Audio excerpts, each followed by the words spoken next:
naging ano siya, but then nakikita ko parang gusto neto ng reconciliation, no?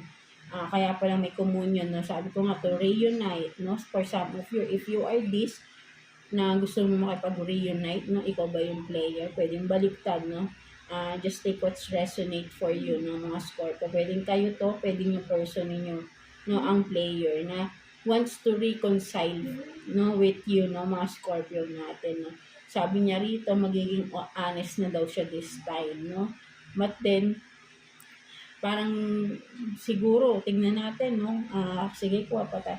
Sabi niya kasi rito, parang magiging honest na daw siya, no. So, ayun yung nakukuha natin, no. Kuha pa tayo ng additional cards for you, no, Scorpio natin, no? So, you are dealing with a player here, no, mga Scorpio, and this person wants to reconcile, wants to have this comeback, no? Magka-comeback tong person na to, no? So, let's see, no? Parang exciting, no? Na ano tayong i-read to, no? Sino ba to? No, let's see. So, friends, influence, no, influences, and then so maybe, no, naging naka-apekto rin yung mga friends ninyo, people around you, no, sa relationship ninyo, no.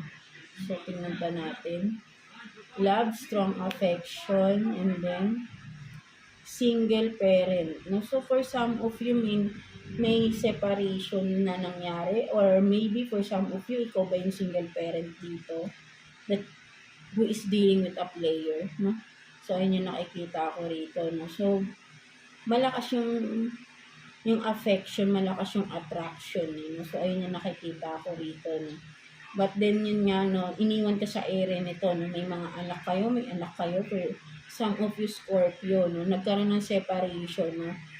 Naging single parent ka for some of you, no. Iniwan yung responsibilities sa inyo, no.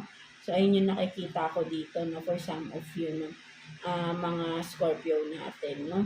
So, yan, no, kung ano man yung nangyari, no, naka-influence dito sa person na ito na gumawa ng di maganda, no, because of the people around that person, no. So, yun yung isa ding dahilan bakit siya naging ganun, no. Ayun yung nakikita ko dito, no. So, iniwan niya yung responsibility sa inyo, no, mga Scorpio, but then this person wants to come back, no, wants to reconcile with you, no, mga Scorpio natin, no. So, let's see. Kuha pa tayo ng additional cards, no, parang na-excite tayo dito sa inyong cards, no, may nahulog, wait lang. So, you have this